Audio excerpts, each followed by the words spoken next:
Josephine.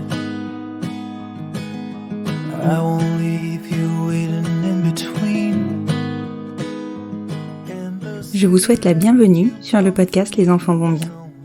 Ici, vous entendrez parler de PMA à l'étranger, de GPA, de conception artisanale, d'adoption et de bien d'autres termes qui accompagnent la conception de nos familles. Vous entendrez aussi, et surtout, des familles homoparentales, coparentales, monoparentales par choix ou de fait, adoptantes, nous raconter leur parcours extraordinaire, au sens littéral du terme, vers la parentalité. Parce qu'en France, le chemin est bien avancé mais n'est pas encore abouti, je vous propose d'écouter des témoignages de notre quotidien qui vont vous rassurer sur le fait que nos enfants vont bien.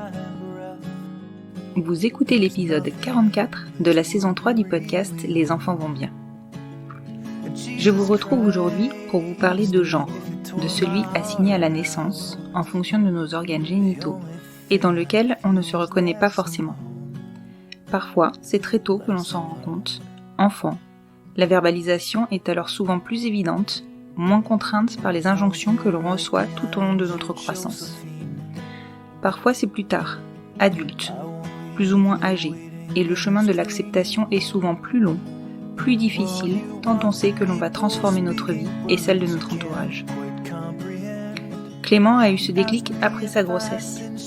Devenir parent chamboule, transforme, amène à remettre en question beaucoup de nos certitudes et fait bouger toutes les lignes de nos personnalités.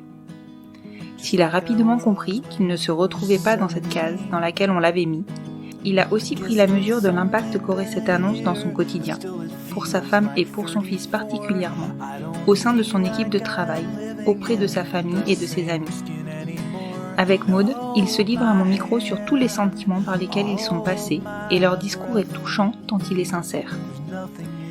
Aujourd'hui, nous allons donc aborder la transparentalité, la transidentité, la transition de genre et les choix que Clément a faits, et la réalité de ce que cela implique.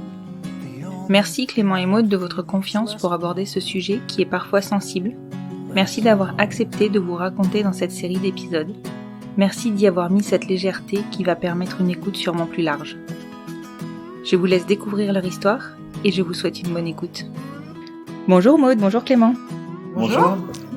Je vous reprends pour ce deuxième épisode qui est directement consécutif au premier, dans lequel nous allons traiter donc de transparentalité et de ta transition Clément.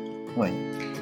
Donc, je vais pas te faire te représenter parce que logiquement, vous avez écouté le premier épisode de Maud et Clément. Et si c'est pas le cas, je vous invite à le faire. C'est donc le précédent, juste avant.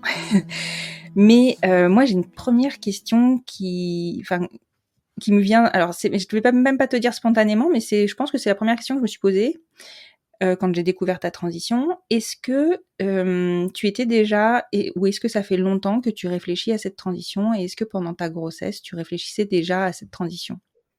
Pendant la grossesse, c'était pas encore acté. Ça c'est pour un petit peu situer les choses. On va dire que le vrai commencement de réflexion sur le thème transidentité s'est posé bien plus d'un an après la naissance de Solal. Ça, c'est pour remettre dans le contexte. Donc la grossesse, voilà, il y avait pas encore ce sujet à ce moment-là. En fait, moi la grossesse, il y a un truc. Parce qu'on me pose souvent la question de savoir comment je l'ai vécu et en tant comme trans, parce que de toute manière j'étais déjà pas quelqu'un, enfin je me sentais pas féminin déjà, même enfin depuis jamais, mais depuis toujours je me suis jamais senti féminin, enfin ou de part de féminité en tout cas. Et on me dit mais enfin je sais pas, il y a une espèce de truc où comme quoi on devrait se sentir très femme, très féminin pendant la grossesse. La puissance féminine. C'est ça. Voilà. Moi la grossesse c'était juste un acte super chouette pendant lequel j'ai porté mon enfant, mais en aucun cas il y a eu de féminité dans cet acte-là. C'était voilà, un acte de famille, un acte d'amour, un super moment de 9 mois où on attendait notre enfant, mais ouais, c'était important de dire que il y a pas forcément, on n'est pas obligé de sentir de la féminité, on n'est pas obligé de la grossesse, femme ou quoi que ce soit. Ouais, il y a pas d'idée de genre en fait pour moi dans la grossesse. C'est comme ça que je l'ai ressenti. Ouais. Non, mais c'est hyper intéressant parce que c'est vrai que souvent En plus, on le dit, quoi, c'est le moment où la femme est censée se sentir la plus belle, la plus joyeuse, la plus épanouie. Je crois que finalement, c'est pas ce qui se vérifie quand même, pour la plupart, déjà pour En commencer. plus, c'est vrai. Mais c'est ça, mais en fait, ça véhicule un mythe vraiment de la féminité autour de la grossesse. Oui, et je pense que qu'au début, je l'ai peut-être cherché en me disant tiens, je suis censé le ressentir, et puis finalement, en fait, je crois que on a vécu les choses comme elles étaient, et, simplement, et en plus, on a eu la chance d'avoir, comme dit dans l'épisode précédent, d'avoir une belle grossesse. Et ouais, non, en fait, même pour quelqu'un qui serait cisgenre femme, et elle a pas besoin de chercher sa féminité dans la grossesse, en fait, c'est juste Ah ouais, un complètement. acte magique et super, ou pas super si on le vit pas bien, mais en tout Mhm. cas, il y a pas d'idée de genre pour moi dans Ouais, dans cette ouais, là. complètement.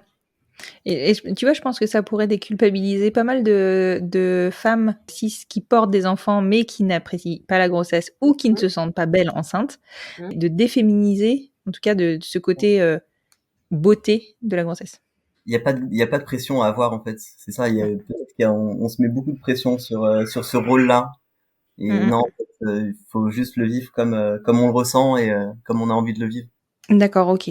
Et est-ce que tu peux m'expliquer un petit peu comment... et d'ailleurs, est-ce que vous pouvez, parce que je sais que moi, de toi, tu as dû arriver forcément après le début de sa réflexion, nécessairement, ou peut-être que vous avez échangé, mais est-ce que vous pouvez m'expliquer un petit peu comment ça s'est passé? Comment vous avez mené cette réflexion? Moi, il y a eu, je pense, deux éléments déclencheurs à cette réflexion. Alors, il y a un élément déclencheur, c'est, je pense, quand même la naissance de Solal, le fait de devenir parent.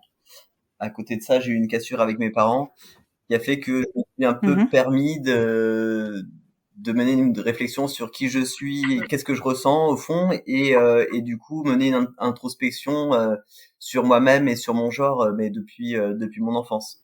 Et c'est comme ça que j'ai découvert que, en fait, depuis tout petit, cette réflexion-là avait été latente, sans que j'exploite ou que je pose plus de questions que ça. Ouais, sans que tu passes le cap, en fait. Exactement. Mm. Oui, parce que je me doute que c'est pas quelque chose qui est spontané, en fait. C'est a posteriori que tu te rends compte que finalement tu l'amènes depuis très longtemps, mais il y a des Exact. déclics. Et tout Mhm. à fait. Ouais. Ouais.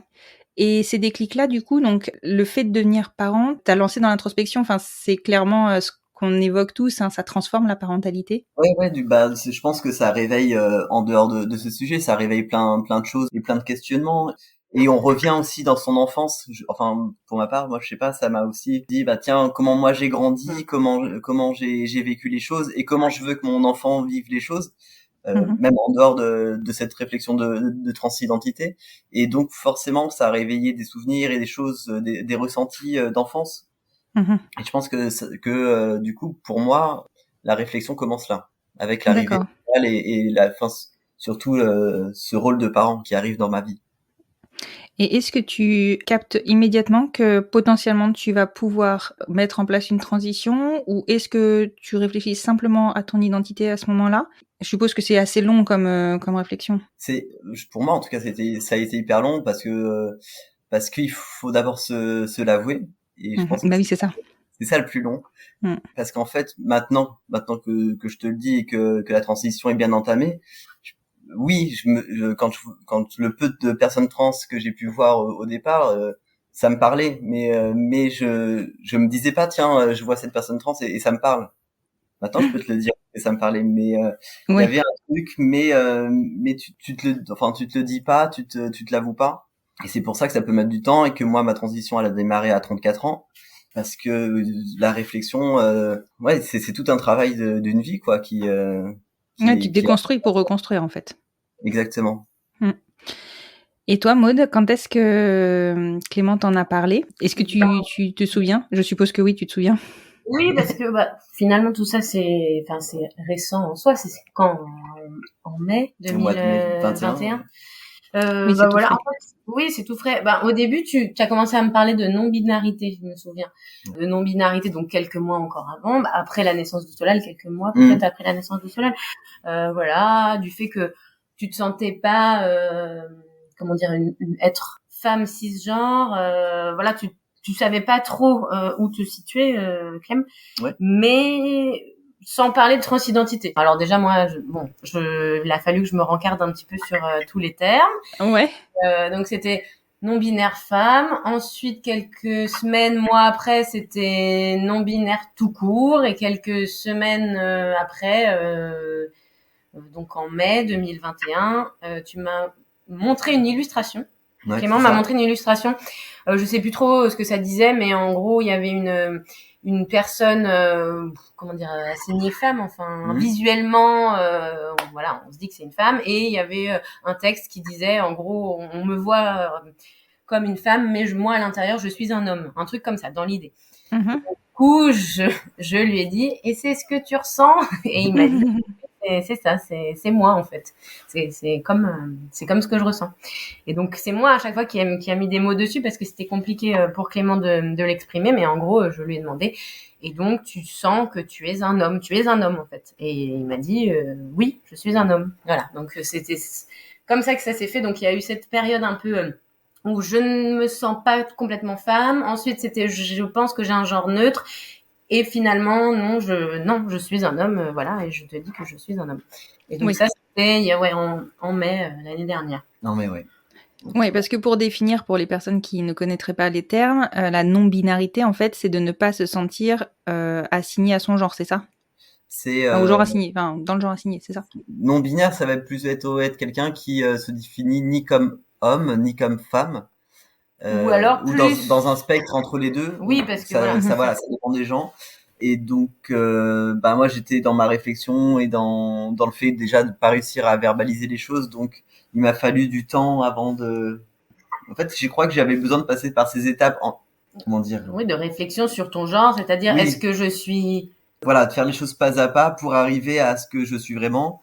Oui, enfin, surtout pour le verbaliser finalement. C'était plus ça. Je pense que tu le savais à ce moment-là, mais que j'arrivais pas à le sortir et que je savais que une fois sorti, voilà, ça allait démarrer plein de choses, quoi. Peur donc, aussi de dire, enfin, de passer de, bah oui, voilà, en gros, je suis ta femme, à bonjour, en fait, non, je suis un homme, donc je suis ton époux, ton mari. Enfin, peut-être que, je sais pas, dans ta tête, ça te rassurait peut-être de faire des étapes comme ça, de penser que peut-être ton genre était neutre ou que t'étais plus l'un que l'autre, mais voilà, de façon graduelle, on va dire. C'est ça. Alors que bon, tu savais. Non, puis je savais que c'était une fois que je l'avais dit, que je savais que il y avait un grand saut qui allait se faire, quoi. Donc. Ouais, ça avait un caractère irréversible. Ouais, quelque part. Et puis il fallait que je le dise une fois que je l'avais dit à Maud. Il fallait que je le dise dans ma tête. C'est comme ça. Il fallait que je le dise à tout le monde parce qu'il fallait que je sois. Voilà, c'était le déclic pour que je puisse être moi. Donc voilà, c'est. Tu t'es libéré à ce moment-là. Ouais, je me suis libéré, mais. Parce qu'après c'est allé assez. Mais le fait de passer le pas, c'était ça, pas si facile que ça. Ah oui, c'est sûr.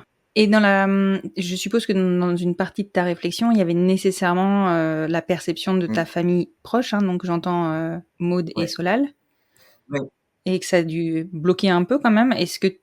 Comment t'as envisagé ça? J'y ai forcément pensé, beaucoup à Solal aussi, évidemment, parce que ça chamboule. J'avais forcément peur que ça puisse le chambouler lui sur le long terme, que notre équilibre à trois puisse être chamboulé aussi. Donc c'est aussi ça qui peut au départ m'avoir freiné dans le fait de me ôter parce que oui, derrière il y avait un enfant qui était déjà là et donc forcément il y a encore plus de réflexion sur la façon de faire les choses. Oui, clairement. Et toi, Maud, du coup, comment t'as réagi? Étonnamment et honnêtement, j'ai pas très très bien réagi parce que je sais pas si c'est étonnant en soi, mais en fait ça a été étonnant pour moi en tout cas. Ça a été étonnant pour moi de réagir de façon pas très positive sur le moment parce que on a des amis transgenres, etc. Enfin, j'ai aucun souci avec ça. Voilà, il y a aucun problème avec ça, avec l'identité, le genre ou l'orientation sexuelle de chacun. Et là, par contre, quand ça arrive dans ton propre foyer et que ça t'arrive, directement avec ton conjoint, en fait, en fait, c'est pas pareil que quand c'est tes amis qui te font un coming out, voilà. Donc du coup, non, sur le moment, j'ai pas très bien accueilli la nouvelle parce que justement, je me suis dit que ça allait chambouler énormément de choses, que la personne avec qui je vivais allait changer physiquement et peut-être aussi mentalement. Enfin, je savais pas trop en fait comment ça allait se passer. J'avais peur pour Solal. Voilà, j'avais peur que oui, c'est ça, que notre équilibre soit déséquilibré, parce que faut aussi rappeler qu'on était ensemble depuis 13 ans. Ouais, ça faisait 13 ans à ce moment-là. On s'est mis ensemble en 2007, donc du coup quand ça arrive en 2021, il y a beaucoup de chemin qui s'est fait dans un couple au schéma qu'on a un schéma lesbien en fait, deux femmes qui ont fait un enfant, etc. Et donc là, voilà, il y a beaucoup de choses qui doivent être revues, et sur le moment, non, ça a été un peu compliqué. Oui, non, mais c'est nécessaire enfin, je me dis, on peut être très ouvert, avoir toutes les convictions du monde. Je pense que la première chose qui te traverse, c'est que les choses vont changer nécessairement, en fait. Donc, je pense que ta réaction, elle est juste humaine. Oui, mais c'est vrai que moi-même, j'en ai été étonnée, et je m'en voulais en plus de réagir comme ça, mais c'était plus fort que moi, en fait. Voilà, fallait que j'accueille la nouvelle, et puis il me fallait un temps de réflexion de mon côté. Et c'est vrai que toi, tu l'as mal vécu, ça. Oui, au début, oui, mais après, maintenant, avec le recul, je me dis qu'effectivement, c'est normal. Moi, j'étais aussi dans mon chamboulement, et forcément, au départ, je l'ai un peu mal vécu. Après, maintenant, bah oui, ça changeait tellement, enfin, ça changeait pas tellement de choses, mais sur le moment, on se dit, qu'est-ce qui va se passer, Oui. comment ça va se passer. Il y a tellement de questionnements, en fait, que ça, forcément, on peut pas dire, ouais, c'est génial, il y a pas de souci, et on passe à une autre conversation. Donc, ouais.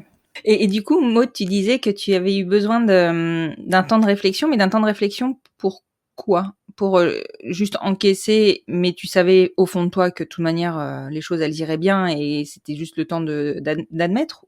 Ou tu as réfléchi à d'autres choses? Non, c'était vraiment le temps d'accueillir la nouvelle, et le temps Ouais, c'est ça. voilà, de l'ingérer, de la digérer. Je savais que j'aimais Clément, je savais que voilà, on avait des bases très solides, et je me voyais. En fait, j'ai pas pensé une seule seconde à partir, mais voilà, c'était vraiment me dire bon, il va y avoir des choses qui vont changer, on sait pas quoi, on sait pas quand, on sait pas comment, et tout ça, à un moment, ton cerveau il vrille un peu, quoi. Donc c'était plus en ça qu'il fallait que j'ai ce temps-là pour de recul entre guillemets. J'ai contacté une association de personnes transgenres, et pour les proches aussi de personnes transgenres ou en questionnement. J'ai participé à une réunion pour les proches.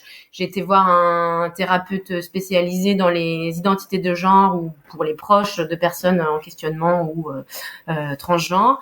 Voilà, du coup, j'avais besoin d'en parler à l'extérieur, de recueillir les témoignages extérieurs pour pouvoir justement ensuite l'accompagner au mieux, quoi. Être moi posée dans ma tête pour pouvoir ensuite être là pour Clément et pour Solal. Oui. Non, c'est tout à fait compréhensible. Et je pense que ça, pour toi aussi, ça a dû être Solal, pour le coup, la principale préoccupation. Ben oui, parce que en fait c'est bête, mais comme Clément l'a porté, je me suis dit mais comment on va, donc déjà il faut lui expliquer que il avait 2 ans à l'époque. Oui. Il faut lui expliquer donc que parce que il avait deux mamans. Enfin, il avait déjà Mimou et maman. Bon, au niveau des appellations, il y avait Mimou et maman.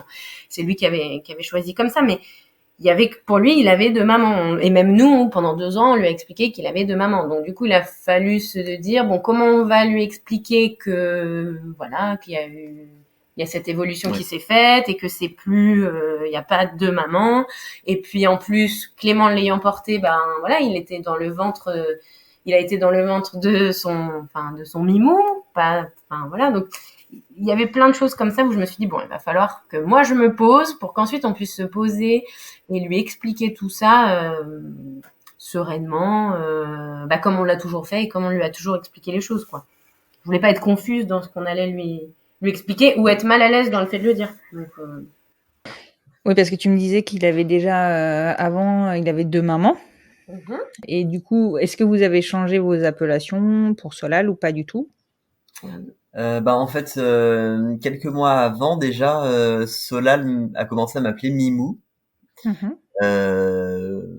Et du coup, ça a permis tranquillement d'effacer le mot maman de son vocabulaire. Et pour moi, de lui-même, quoi. Oui, c'est lui oui, qui de lui-même a fait une distinction.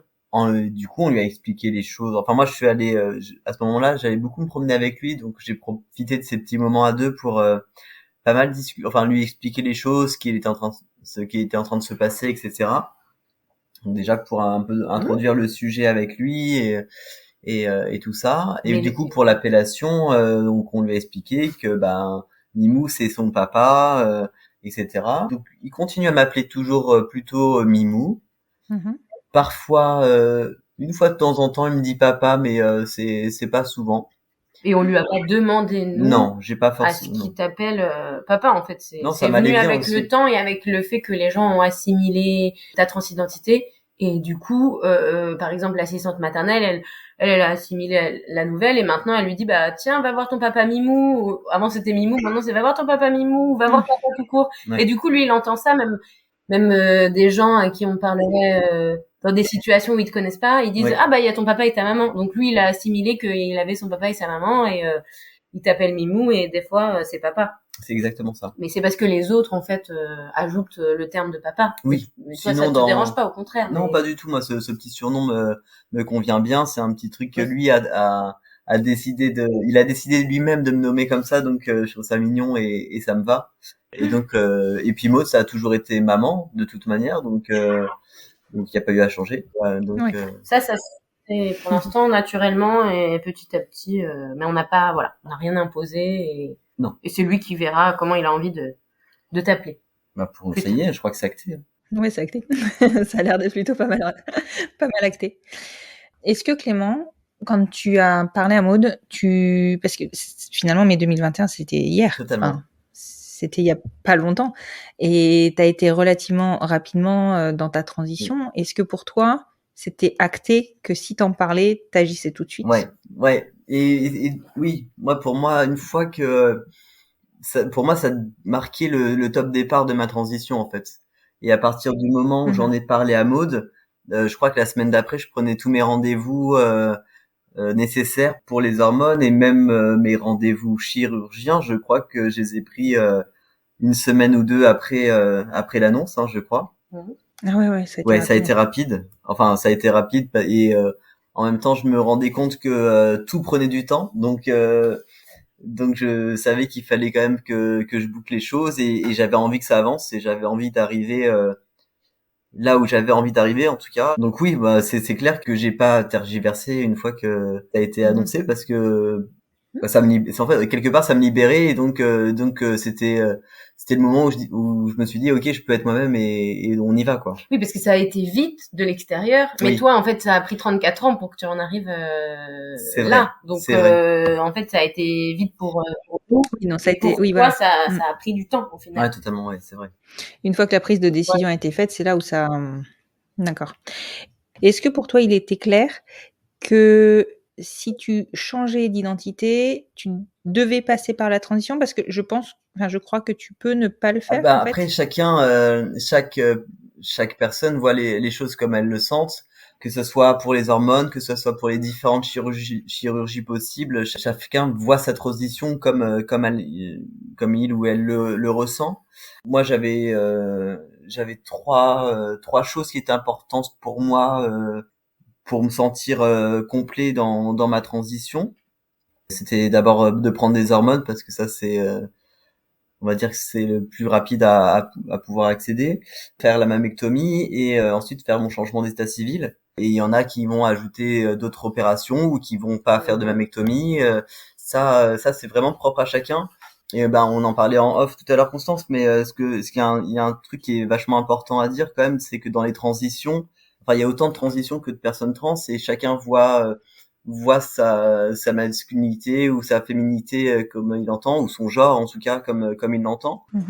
Et on n'est pas plus ou moins trans si on fait ou on ne fait pas des opérations quoi. Donc moi je la voyais comme ça, ma transition, et effectivement j'ai bien avancé dessus. Je suis assez content là d'où j'en suis aujourd'hui, mais c'est pas fini. Mais non, parce que prochaine étape, changement d'identité. Exactement. Du coup. Et ça, je suppose que c'est la partie la plus longue presque. Ça va mettre du temps. Je sais que dans ton auditoire, tu as de nombreuses personnes qui ont dû adopter leur enfant. on en fait partie. C'est un peu le même principe, c'est-à-dire qu'il faut monter un dossier prouvant qu'effectivement je suis dans la société considéré comme un homme, donc auprès de ma famille, de mes collègues, de mes proches. Enfin, il faut même parfois fournir des factures de club de sport avec une identité, etc. ou tout autre justificatif. On fait un joli dossier bien monté et ça passe au tribunal judiciaire. D'accord, tribunal Voilà. judiciaire. Et donc le juge statuera si j'ai le droit d'avoir le petit M, d'être qui je suis et de pouvoir changer toutes mes identités sur tous mes papiers. D'accord. Et est-ce que je peux te poser la question de tu as changé de prénom? J'ai fait un changement de prénom, ouais. Avant de faire justement le changement d'état civil, c'est quelque chose qui va beaucoup plus vite. Donc ça me permettait d'avoir partout mon nouveau prénom. À savoir que le changement de prénom, ça se fait en mairie et moi, ma mairie a dû mettre 1 semaine et demie à le faire. Ah oui, c'est rapide. Donc c'est rapide, c'est quelque chose qui est... Ça dépend des mairies. Oui, ça dépend des mairies. Il y a des mairies qui bloquent. Nous, on a une mairie où ça se passe bien, donc j'ai eu de la chance. Effectivement, c'est bien de le rappeler que c'est pas pareil. On n'est pas tous logés à la même enseigne selon nos régions d'habitation. Et donc oui, sur ça, c'est une des premières choses que j'ai fait, ouais. C'est de faire le changement de prénom. D'accord. Et ça a été acté. Tu te souviens de quand est-ce que ça a été fait? Ça a été, j'ai eu le papier mi-septembre. Ah oui, donc très très rapidement après ta décision. Rapidement, voilà, c'est pareil, c'est un tout petit dossier, c'est un dossier un peu plus facile à faire avec quelques attestations de proches et j'avais dû mettre une facture ou deux avec mon nouveau prénom et puis un petit CERFA expliquant pourquoi je voulais changer de prénom et ça a été fait, je te dis en une bonne semaine, c'était fait. Est-ce que ce changement d'identité, il engage aujourd'hui ta parentalité ou ta parentalité future? Et d'ailleurs, votre parentalité? Non, pour moi, c'est une continuité, donc ça n'engage en rien ni ma vie de tous les jours, ni la parentalité. La parentalité future, là, elle est pour l'instant... Oui, nous, de toute façon, on n'avait pas prévu d'avoir d'autres enfants, parce qu'on a déjà mis plusieurs années à ce que Solal arrive, donc voilà. Après, ça te freine quand même, toi. Enfin, on s'était pas fermé complètement de porte au cas où il y ait un deuxième enfant. Ouais. Même si bon, c'était pas, voilà. C'était pas trop un projet. Après, c'est vrai que là, moi, ayant avancé sur ce sujet, je voudrais plus porter d'enfant. Bon, ça aussi, c'est propre à chacun. C'est tout à fait propre à moi, effectivement, parce que un homme, rappelons tout de même qu'un homme trans peut porter son enfant. Exactement. Donc oui, ça, dans ce sens, ça peut effectivement questionner une parentalité future. Mais sinon, mais en soi, non, ça n'a rien changé. Et est-ce que Solal, lui, il a vu le changement? Ah bah oui, tu piques. Il le dit. Oui, avec ses enfants, il y a plein de choses assez marrantes qui ressortent. Oui, je pique. On a beaucoup parlé aussi. Là, je me suis fait opérer. J'ai fait ma mammectomie à l'heure où on se parle. C'était il y a 2 semaines. Il y a 2 semaines. Donc ça, je lui en ai beaucoup parlé. Enfin voilà, il avait vu ma poitrine et je lui avais expliqué ce qui allait se passer, que j'allais voir le docteur pour qu'il l'enlève. Et effectivement, il est aussi dans cette histoire-là. Et puis il est au courant de ce qui se passe à chaque étape. Et il te genre au masculin parce que quand on lui a annoncé à Solal, qu'on lui a expliqué, à cette époque, il genrait pas encore, il faisait pas des phrases, tu vois, toutes construites, exactement. Et là maintenant, ça fait peu de temps que quand il genre, voilà, il arrive il genre les gens en fonction de qui ils sont, et c'est son mimou, c'est il. En fait, c'est nous aussi parce qu'il nous entend bien sûr, parler, mais voilà, ça il a assimilé, donc il y a ça aussi qu'il a intégré. Oui, et puis pour lui c'est naturel. Enfin, ça semble en tout cas naturel. Enfin, c'est sa normalité, on va dire. C'est son histoire, donc il grandit là-dedans. Nous, on a toujours mis un point d'honneur à ce qu'il n'y ait pas de secret. Donc, il n'y avait pas de secret sur sa conception. Et là, il n'y a pas de secret sur qui je suis et qui je suis par rapport à lui. Il y a un truc marrant, c'est hier, Maud, je sais plus pourquoi tu lui as posé cette question. Ah non, parce que quand on lisait l'histoire.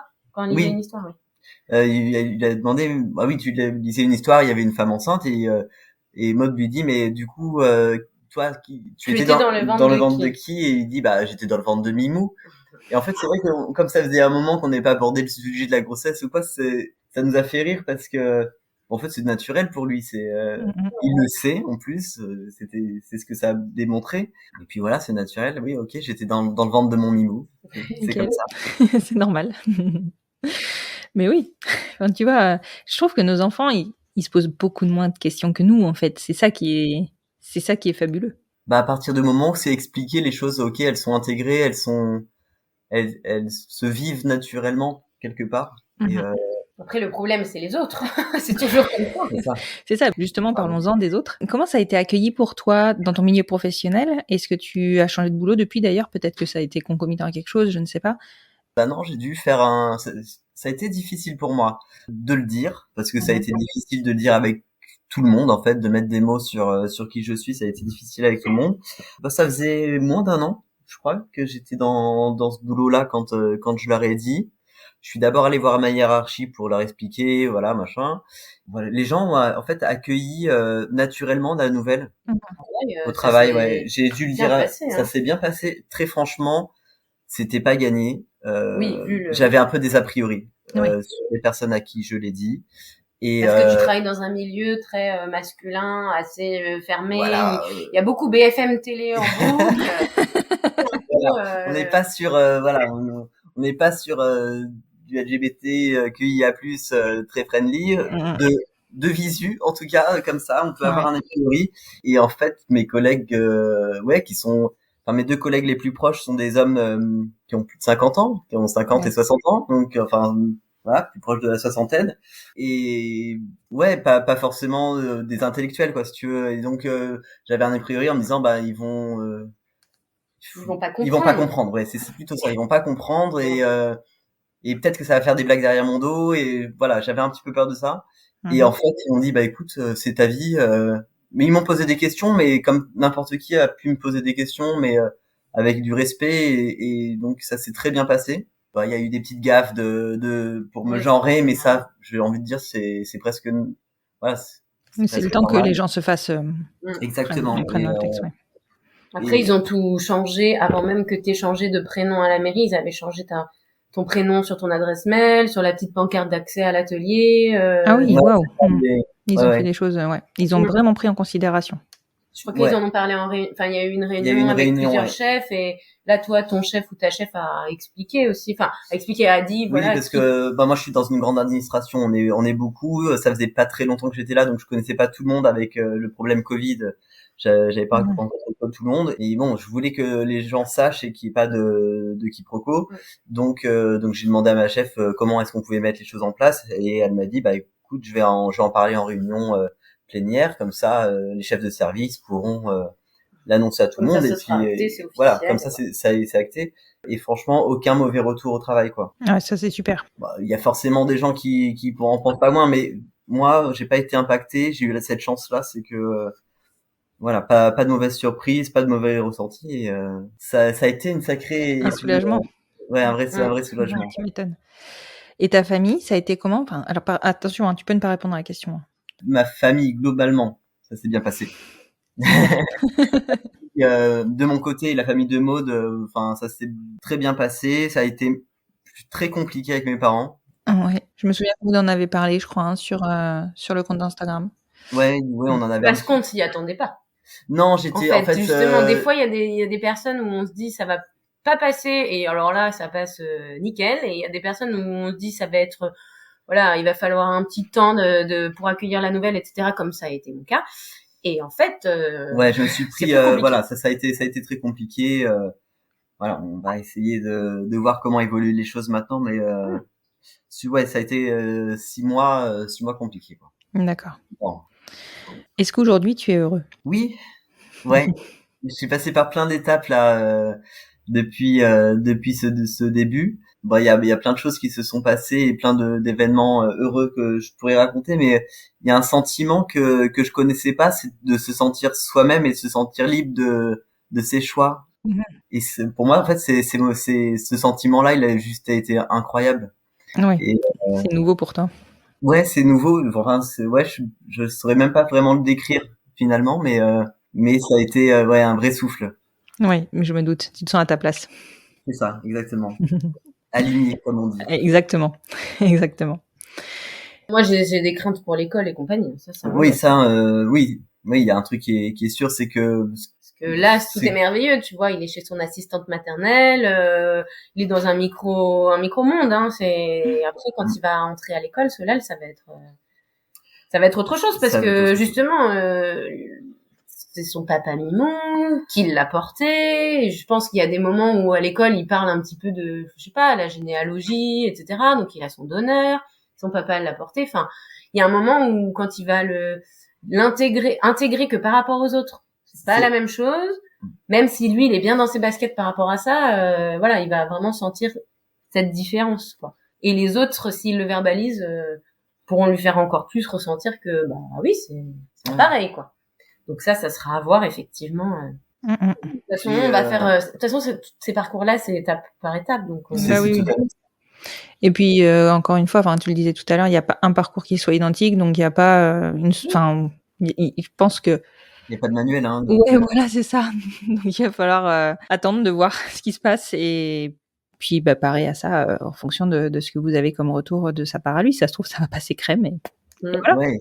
J'espère qu'on aura de bonnes surprises. Après, c'est ce qu'on disait tout à l'heure, c'est toujours les autres qui nous font peur finalement dans leur réaction et dans leur après est-ce qu'on établira comment on lui expliquera les choses ou comment lui devra raconter sa famille à l'école. Ouais, c'est sûr que ça c'est jusqu'où il pourra aller pour être tranquille ou je sais pas. Pour l'instant, on n'a pas la réponse, mais il a encore que 2 ans et demi. On va, comme tu dis, on va faire les choses étape par étape.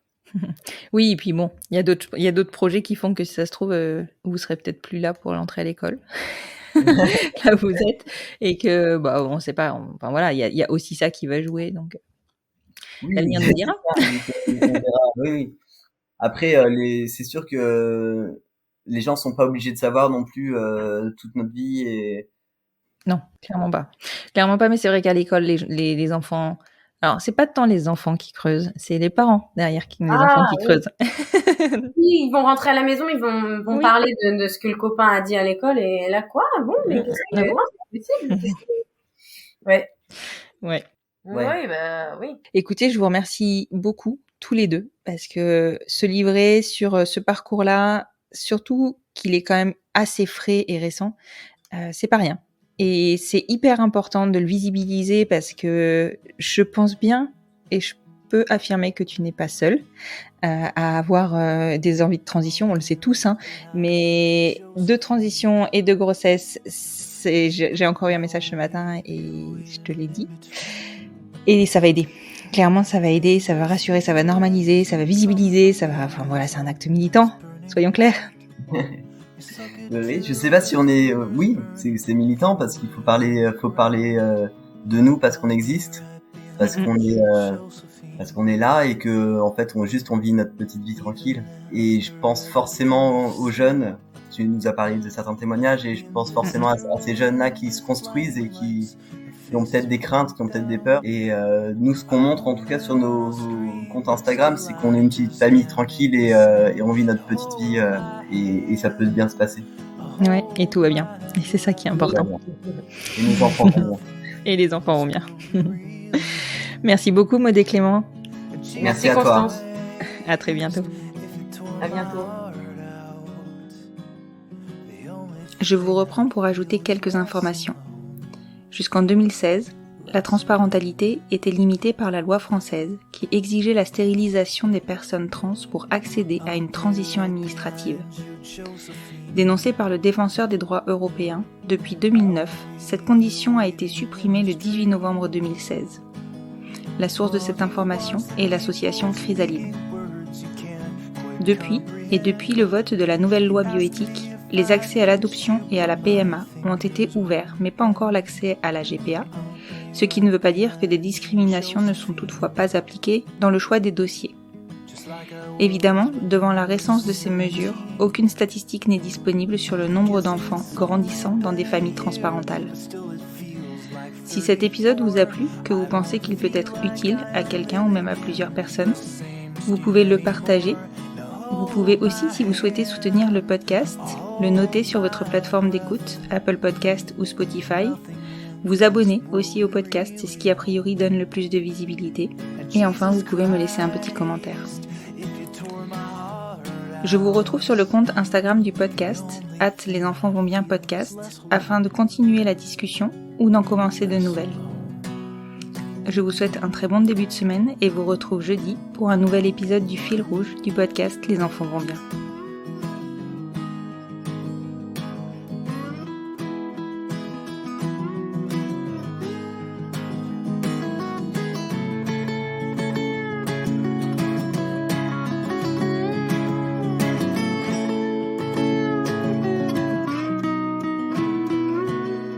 I'll be right behind you, Josephine.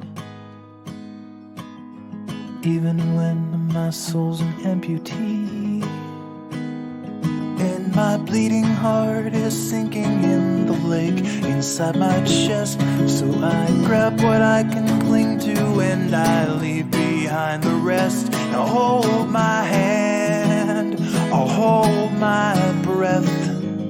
There's nothing in this world we really own. And Jesus Christ, if you tore my heart out, the only thing I'd feel was less alone. Now hold my hand and take my breath and leave behind the things you'll never own. And Jesus Christ, please tear my